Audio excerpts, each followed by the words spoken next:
नमस्कार, मेरा नाम है आशीष तिवारी और आप देख रहे हैं खबर उत्तराखंड। किसी नवोदित राज्य के विकास के लिए सबसे जरूरी है उसकी राजधानी, क्योंकि राजधानी सिर्फ राजधानी नहीं होती है बल्कि समूची प्रशासनिक व्यवस्था का केंद्र होती है। फिर जब कोई ऐसा राज्य हो जो आंदोलनों के गर्भ से निकला हो, भावनाओं के ज्वार पर सवार हो, उम्मीदों की पोटली कांधे पर टांगे चल रहा हो, तो ऐसे राज्य में राजधानी सिर्फ राजधानी नहीं रह जाती बल्कि वो उम्मीदों, भावनाओं, आशा, आलोचनाओं का केंद्र भी बन जाती है।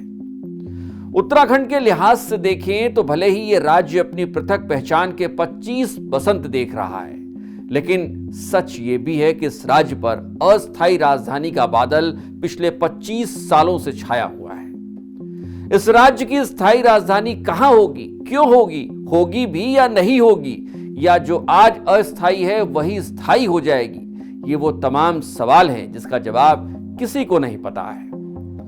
राज्य की मौजूदा पीढ़ी इस राज्य के निर्माण का रजत जयंती वर्ष मना रही है, तो उसके सामने ये सवाल आज भी खड़ा है कि आखिर इस राज्य की स्थायी राजधानी कहां बनाई जाएगी, कहीं बनाई भी जाएगी या नहीं।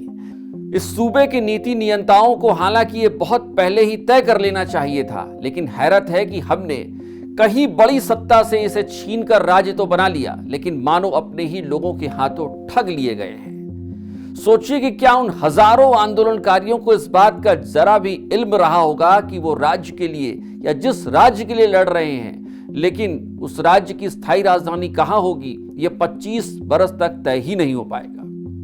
क्या रामपुर तिराहा पर गोलियां खाने वाले ये जानते होंगे, या खटीमा मसूरी में पुलिस की बर्बरता का शिकार हुए आंदोलनकारियों को इस बात का जरा भी आभास रहा होगा कि वो जिस राज्य के लिए शहादत दे रहे हैं, उस राज्य की बागडोर जिन हाथों में जाएगी, वो 25 बरस तक ये तय ही नहीं कर पाएंगे कि राज्य की स्थायी राजधानी होगी कहां। क्या उन्हें यह पता रहा होगा कि एक दिन ये राज्य पहाड़ और मैदान में बंटने लगेगा?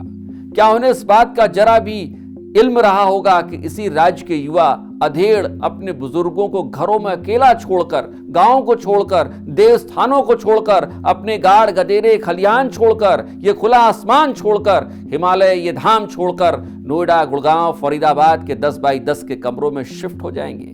हालात ये भी हो गए हैं कि गांव में कोई बुजुर्ग मर जाए तो उसे कांधा देने के लिए 4 कंधे भी अब नहीं मिल पा रहे हैं। उत्तराखंड की समूची राजनीति का स्याह सच यही है कि हम खजूर में अटके हुए हैं। एक तरफ अस्थायी राजधानी है और दूसरी ओर ग्रीष्मकालीन राजधानी है। सच ये भी है कि इस राज्य के माननीयों को गैरसैंण जाने में कभी ठंड लगती है तो कभी अन्य सुविधाओं का हवाला दिया जाता है।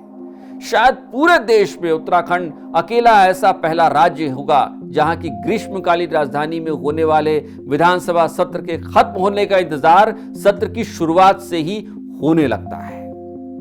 उत्तराखंड की राजधानी का सवाल अब सिर्फ एडमिनिस्ट्रेटिव या भौगोलिक नहीं रहा है, ये अब राजनीतिक ईमानदारी का लिटमस टेस्ट हो चुका है। ये वीडियो हम इसलिए भी बना रहे हैं क्योंकि हमें फिलहाल इस राज्य में डुअल कैपिटल मॉडल पर चलने की एक बाईपास राह भी खुलती हुई दिखाई दे रही है। अगर ऐसा हुआ तो क्या इस राज्य के लिए ये मुफीद होगा?